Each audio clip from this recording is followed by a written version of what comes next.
বন্ধুরা, আপনারা শ্রাবণ মাসের সোমবারের ব্রত পালন করুন বা নাই করুন, কিন্তু অন্ততপক্ষে এই দিন এই খাবারটি এক কণা হলেও খাদ্য হিসাবে গ্রহণ করতে পারেন।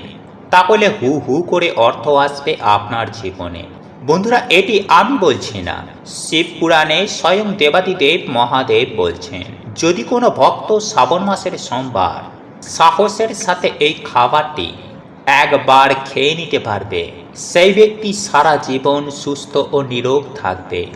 দেবাদিদেব মহাদেব এও বলেন, সেই ব্যক্তি পুজো পাঠ না করেই মহাদেবের আশীর্বাদ প্রাপ্ত করবেন। স্বয়ং মহাদেব সকল বিপদ আপদ থেকে সেই ব্যক্তিকে রক্ষা করবেন। তাই বন্ধুরা, আগামীকাল শ্রাবণ মাসের প্রথম সোমবার দিন আপনারা যাই খান, এই একটি খাবার অবশ্যই খান। তাহলে মহাদেবের আশীর্বাদে আপনার পৃথিবী বদলে যাবে। ওম নমঃ শিবায়, হর হর মহাদেব। বন্ধুরা, আগামীকাল শ্রাবণ মাসের প্রথম সোমবার, আর এই দিনে বন্ধুরা আমাদের সামান্য কিছু কার্যে নতুন মাসে আমাদের জীবনে তথা আমাদের পরিবারে ভগবান পরম সৌভাগ্যে ভরিয়ে দেন। এবং এই দিনে সকালে যারা ঘুম থেকে উঠে এই সামান্য জিনিসের দর্শন করে, তারাই এই মাসে হয় পরম ভাগ্যশালী।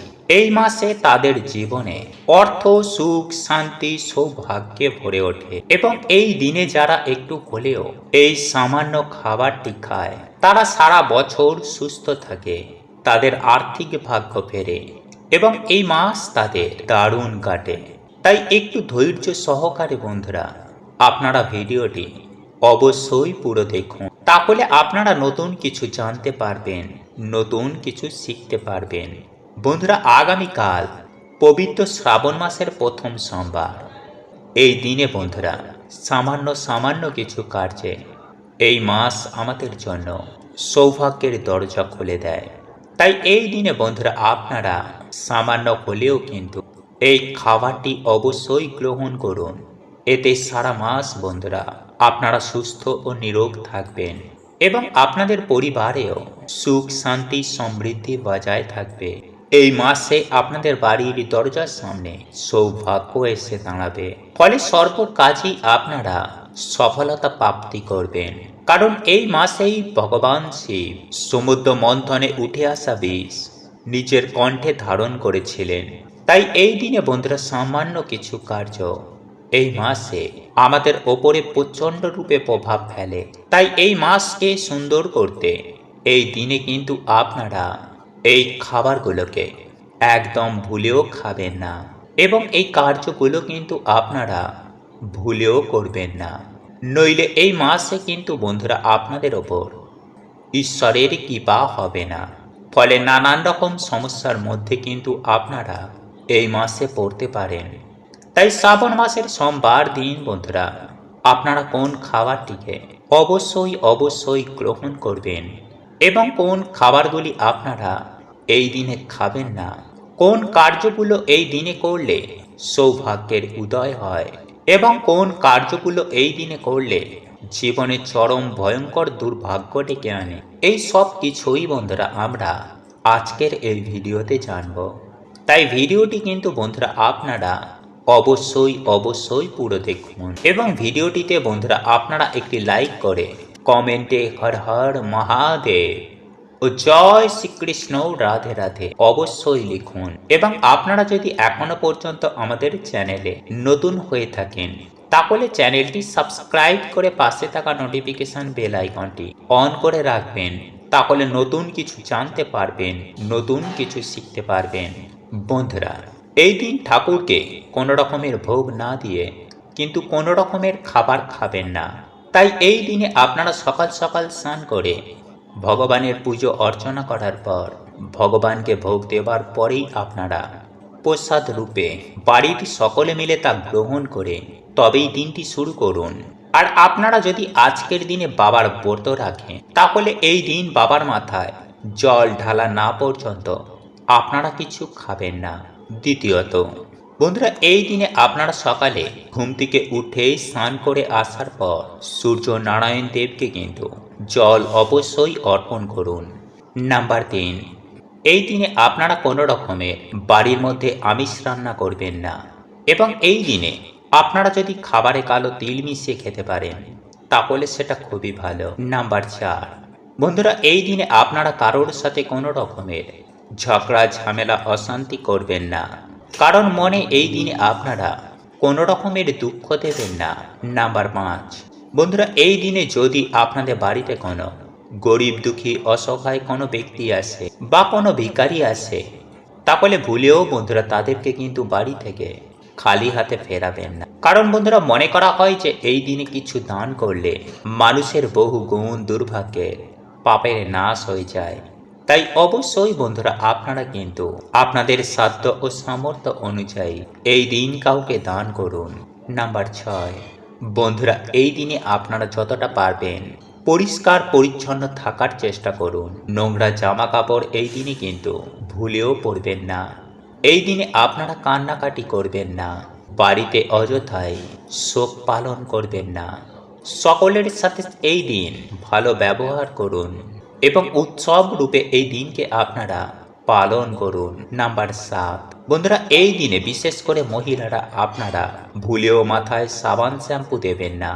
গাছ নখ চুল দাড়ি এই দিনে আপনারা কিন্তু বাড়ির মধ্যে কাটবেন না। এই দিনে কোনো রকমের অশ্লীল কাজ আপনারা ভুলেও করবেন না।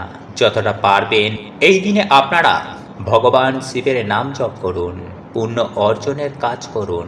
নাম্বার 8, বন্ধুরা এই দিনে আপনারা ধুতরা ফল, আকন্দ ফুল, কলকে ফুল, নীলকণ্ঠ ফুল বা অপরাজিতা ফুল কোথাও দেখতে পান তাহলে তৎক্ষণাৎ একটি ফুল আপনারা তুলে নিন এবং এই ফুল আপনি আপনার বাড়িতে এনে দেবাদিদেব মহাদেবের চরণে নিবেদন করে আপনারা আপনাদের মনস্কামনা জানান। তাহলে দেখবেন দেবাদিদেব মহাদেবের আশীর্বাদে রাতারাতি আপনাদের মনস্কামনা পূর্ণ হয়ে যাবে। এইবার আমি আপনাদেরকে জানিয়ে দেব যে শাস্ত্রের বিধিবিধান অনুসারে এই শ্রাবণ মাস চলাকালীন যে খাবারগুলি খাওয়া মোটেও উচিত নয়। বন্ধুরা আমি সবার প্রথমেই যে খাবারটির কথা বলবো তা হলো কাঁচা দুধ। হ্যাঁ বন্ধুরা, কারণ আপনারা প্রত্যেকেই জানি যে শ্রাবণ মাসটি কিন্তু বর্ষাকালের অন্তর্ভুক্ত একটি মাস এবং এই বর্ষাকালে কাঁচা দুধে অত্যন্ত পরিমাণে ব্যাকটেরিয়া খুব দ্রুততার সঙ্গে বৃদ্ধি পায়। আর আপনারা যদি এই বর্ষাকালে কাঁচা দুধ পান করেন তাহলে কিন্তু বৈজ্ঞানিক দৃষ্টিভঙ্গিতে আপনাদের শারীরিক সমস্যা বা পেটের সমস্যা দেখা দিতে পারে।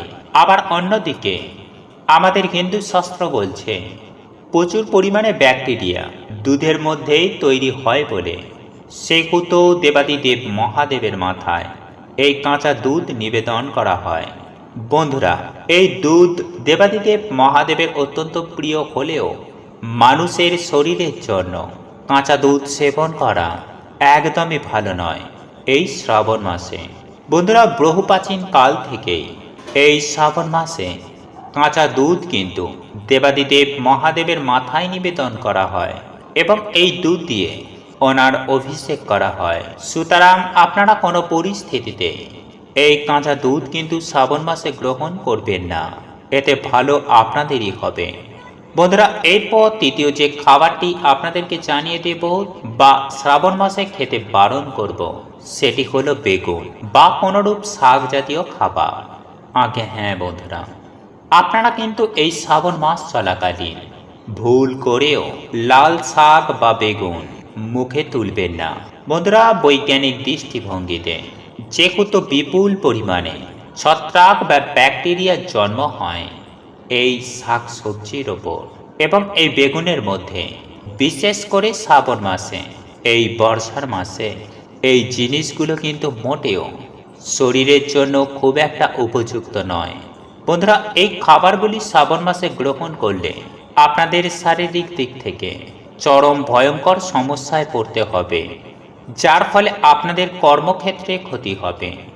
শরীর খারাপ থাকলে মন মেজাজ খারাপ হয়ে যাবে, ঈশ্বর বা ভগবানের প্রতি ভক্তি আসবে না, সব কাজে অলসতা বা আপনাদের শরীর খারাপের জন্য আপনারা কিন্তু আপনাদের ইম্পর্টেন্ট কাজগুলিকে মিস করে যাবেন। এছাড়াও বিভিন্ন রকম শারীরিক সমস্যা বা মানসিক সমস্যা থাকলে এই সব সমস্যায় আপনারা খুব তাড়াতাড়ি জড়িয়ে পড়বেন। সুতরাং আপনারা চেষ্টা করবেন যে এই শ্রাবণ মাস চলাকালীন আপনারা কিন্তু ভুল করেও বেগুন বা শাক জাতীয় কোনো খাবার আপনারা কিন্তু ভুল করেও খাবেন না। এছাড়াও এই দিনে যদি কোনো পুরোহিত বা ব্রাহ্মণকে আপনারা খড়ম দান করতে পারেন তাহলে সেটাও অত্যন্ত পুণ্যবানের কাজ বলেই মনে করা হয়। বন্ধুরা, এরপর আপনারা আপনার বাড়িতে কোনো কন্যা সন্তান বা যে কোনো কন্যা সন্তানকে আপনারা আপনার ঠাকুর ঘরের একটি আসনে বসিয়ে আপনারা এই তিনটি জিনিস তার হাতে তুলে দেবেন। আর তা হচ্ছে বন্ধুরা অন্ন, বস্ত্র ও চাল। মানে আপনাদের সামর্থ্য অনুযায়ী আপনারা একটি নতুন বস্ত্র নেবেন, কিছুটা দক্ষিণা ও কিছুটা অক্ষত আতপ চাল। এই তিনটি জিনিস নিয়ে সেই কন্যা সন্তানকে আপনারা এই জিনিসগুলি দান করবেন। এবং যদি কোনো কারণে আপনারা এই নতুন বস্ত্র দিতে না পারেন তাহলে তার বদলে আপনারা সেই কন্যা সন্তানের কোনো প্রিয় জিনিস আপনারা তাকে এই দিন দান করবেন।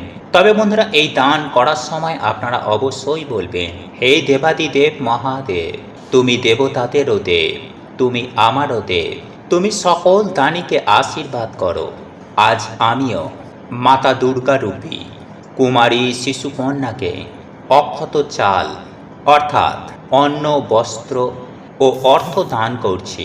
তুমি আমাদের সকল পাপ ক্ষমা করে আমাকে ও এই কন্যাকে আশীর্বাদ করো। এই শব্দটি বলে আপনারা এই দান সেই কন্যাকে দেবেন।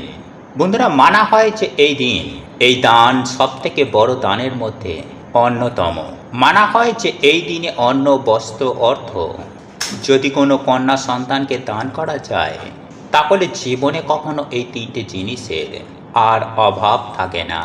তাই বন্ধুরা, এই দিনে আপনারা অবশ্যই কোনো কন্যা সন্তানকে এই অন্ন, বস্ত্র, অর্থ দান করার চেষ্টা করবেন। তবে একই সঙ্গে আমি আপনাদেরকে এটাও জানিয়ে রাখি বন্ধুরা, আপনারা শ্রাবণ মাসের সোমবারের ব্রত পালন করুন বা না করুন, অন্ততপক্ষে এই দিন এক কণা হলেও এই খাবারটি গ্রহণ করুন। আর এই খাবারটি আপনাদেরকে তৈরি করতে হবে, আর তা হল হবিষ্যান্ন। হ্যাঁ বন্ধুরা, এই খাবারটি তৈরি করার জন্য আপনাদেরকে একটি তামা বা পিতলের হাঁড়ি নিতে হবে। আর এই তামা বা পেতলের যদি হাঁড়ি বা কোনো পাত্র আপনাদের না থেকে থাকে তাহলে আপনারা মাটির পাত্রেও বানাতে পারেন। কিন্তু মাটি বা তামা, পেতল ছাড়া স্টিল বা অ্যালুমিনিয়ামের কোনো পাত্রে এই খাবারটি রন্ধন করবেন না, নতুবা বাবার আশীর্বাদের জায়গায় অভিশাপ গ্রহণ করবেন।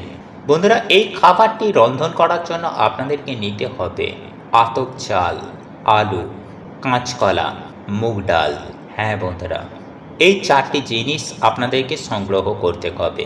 তারপর আপনারা এইগুলিকে রন্ধন করবেন। চালের মধ্যেই আপনারা এই মুগ ডাল, আলু ও কাঁচকলা দিয়ে দেবেন, দিয়ে এগুলিকে রন্ধন করবেন। আলু ও কাঁচকলা সেদ্ধ হয়ে গেলে এগুলিকে আলাদাভাবে মেখেও আপনারা খাদ্য হিসাবে গ্রহণ করতে পারেন। তবে যে বিষয়টি আপনাদেরকে অতি অবশ্যই মাথায় রাখতে হবে তা হলো এই হবিষ্যান্ন তৈরি করার জন্য আপনারা সরষের তেলের ব্যবহার করতে পারবেন না। হ্যাঁ বন্ধুরা, আপনারা কোনো রকমের কোনো তেল ব্যবহার করতে পারবেন না। তেলের পরিবর্তে আপনারা ঘিয়ের ব্যবহার করবেন। সেই সঙ্গে এই খাবার রন্ধন করার জন্য কোনো রকমের সামুদ্রিক লবণ বা বিট লবণ আপনারা ব্যবহার করতে পারবেন না। এই সব লবণের পরিবর্তে আপনাদেরকে সৈন্ধব লবণ ব্যবহার করতে হবে। যাই হোক বন্ধুরা, এইবার আমি আপনাদেরকে জানিয়ে রাখি যে এই খাবারটি আপনারা তখনই খাবেন যখন বাবার মাথায় জল ঢালা হয়ে যাবে, এবং এই খাবারটি তৈরি করবেন সন্ধ্যার পরে, অর্থাৎ বাড়িতে সন্ধ্যা আরতি দেওয়ার পর, সন্ধ্যা দেখানোর পর, তারপর এই হবিষ্যান্ন তৈরি করবেন এবং এই খাবারটি খাদ্য হিসাবে গ্রহণ করবেন। তাহলে দেখবেন দেবাদিদেব মহাদেবের আশীর্বাদে ও বাবার কৃপায় আপনারা সারা বছর সুস্থ ও নিরোগ থাকবেন। ঠিক তেমনই আপনার জীবনে তথা আপনার সংসারে হু হু করে অর্থ আসবে দেবাদিদেব মহাদেবের আশীর্বাদে। ওম নমঃ শিবায়। হর হর মহাদেব। প্রভু আপনাদের সকলের মঙ্গল করুক।